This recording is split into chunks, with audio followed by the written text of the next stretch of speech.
அன்பு சகோதர சகோதரிகளே, இது விழிப்புணர்வு பதிவு. அலட்சியமா இருந்துடாதீங்க. நேத்து எல்லாருமே செய்தியில பார்த்திருப்பீங்க. ஒரு பொண்ணு உடல் எடையை குறைப்பதற்காக ஒரு மருந்தை சாப்பிட்டு உயிரை விட்டுட்டாங்க. அந்த பொண்ணுடைய தந்தை கதறி அழுகுறாங்க. பார்க்கறதுக்கு பரிதாபமா இருந்துச்சு. அந்த வீடியோ பார்க்கவும் முடியல, அந்த அளவுக்கு பயங்கரமா இருக்கு. உடம்பு எடையை குறைக்கணும்னு சொல்லி நாட்டு மருந்துன்ட்டு ஏதோ ஒரு மருந்தை வாங்கி சாப்பிட்ருக்காங்க. அதன் விளைவா வயிற்று வலி, கொடூரமான இது இறந்துட்டாங்க. ஆங்கில மருந்தாக இருந்தாலும் சரி, இல்லை நாட்டு மருந்து வைத்தியமாக இருந்தாலும் சரி, முறையாக டாக்டர்கிட்ட போய் ஆலோசனை பண்ணி மருந்து மாத்திரைகளை வாங்கி சாப்பிடுங்க. இந்த யூடியூப்பில், ஃபேஸ்புக், இன்ஸ்டாகிராமில் போடுறதெல்லாம் பார்த்து சொந்தமாக நீங்களே உங்களுடைய இதை கெடுத்துக்கிட்டு சாப்பிடாதீங்க. நீங்கள் உடல் ஆரோக்கியமாக இருக்கணுன்ட்டு தான் நீங்கள் மேற்கோள் பண்ணுறீங்க எல்லா நடவடிக்கையும்.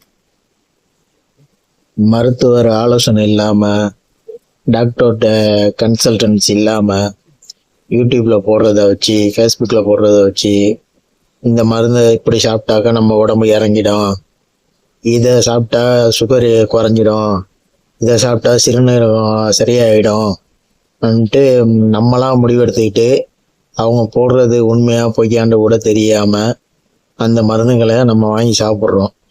அதன் விளைவாக தான் நேற்று ஒரு உயிர் போயிடுச்சு. எதுவாக இருந்தாலும் நம்ம சிறுநீரை சுத்தம் பண்ணணும், இல்லை சுகரை குறைக்கணும், உடம்பை குறைக்கணும், எதுவாக இருந்தாலும் நம்ம உடம்பை ஆரோக்கியமாக வச்சுக்கிறதுக்கு தான் நம்ம முயற்சி செய்கிறோம். அப்போ நம்ம அதை சரியான டாக்டர்கிட்ட கன்சல்ட் பண்ணிட்டு, மருத்துவர்கிட்ட ஆலோசனை பண்ணிட்டு அந்த மருந்துகளை வாங்கி போடுங்க. அதே மாதிரி மருந்து வாங்கி போடும்போது அது பில்லு வாங்குங்க. மீண்டும் சொல்கிறேன், பில்லு வாங்குங்க. பில்லு இல்லாமல் வாங்குற மாத்திரைக்கு எந்த ஒரு அத்தாரிட்டியும் கிடையாது. ஒரு மாத்திரைக்கு எக்ஸ்பிரி டேட்டு எல்லாமே இருக்குது. நீங்கள் நாட்டு வைத்தியன்னு போய் வாங்கும் போது அதில் எதுவுமே இல்லாமல், போதிய மருத்துவர் ஆலோசனை இல்லாமல் நீங்கள் போய் வாங்குறீங்க. அவங்க பிளாஸ்டிக் பையில் போட்டு கொடுக்குறாங்க. இதன் விளைவாக நீங்கள் என்ன மாத்திரையை சாப்பிட்றீங்கன்னு உங்களுக்கு தெரியாமல் நாளைக்கு ஏதாவது ஒரு விபரீதம் ஏற்படும் போது பக்க விளைவுகளை நீங்கள் தான் சந்திக்க நேரிடும்.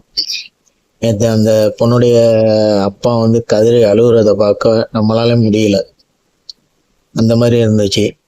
ஆகையால நீங்கள் எந்த மாத்திரை மருந்து சாப்பிட்றதா இருந்தாலும் மருத்துவரை ஆலோசனை பண்ணி சாப்பிடுங்க. உடம்பு ஆரோக்கியமாக வச்சுங்க. உடம்பு ஆரோக்கியமாக இருந்தால் தான் நீங்கள் வாழ்கிறதுக்குள்ள எல்லா சாத்தியக்குழுவும் சரியாக இருக்கும். கண்டதையும் வாங்கி போட்டு உடம்பை கெடுத்துக்காதீங்க. நன்றி.